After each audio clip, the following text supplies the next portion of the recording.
My fellowship was incredible.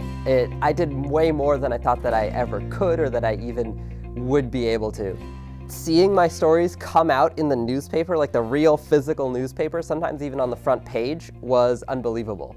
And I got to hear back from people that were actually reading it. I'd get emails from readers saying that they liked the story or that they had a question about this part, or they had never thought about this animal in their life. It was an unbelievable experience. My favorite story that I got to work on this summer was one that I actually pitched kind of as a joke. I never thought it'd be accepted, but it was the fastest I've ever gotten a response from my editors on a story. And it was about the real-life spiders that have Spider-Man's superpowers.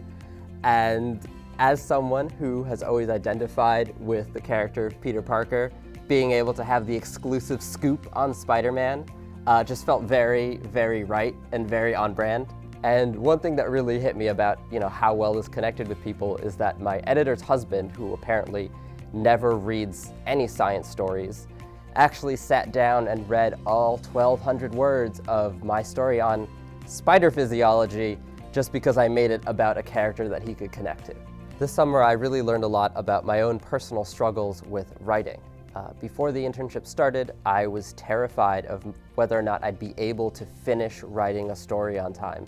And that was definitely something that I struggled with, but I've also learned what works for me and what habits I need to build or avoid to become a better writer.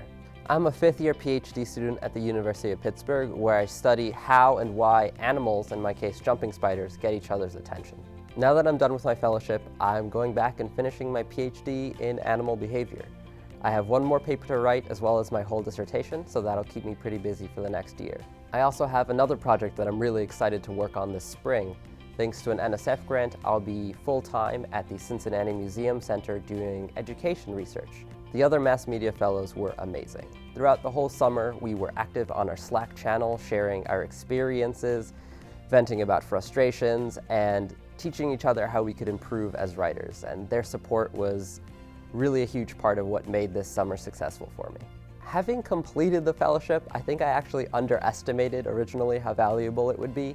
Things that I thought were impossible, just like pitching a story, figuring out what was important, that I thought I could never do, that I was terrified of, something that I actually think I can handle. I mean, it's a challenge, but I can get through it.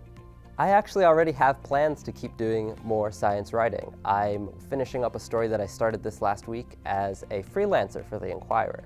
And once I finish with my PhD, science journalism jobs are definitely on my radar.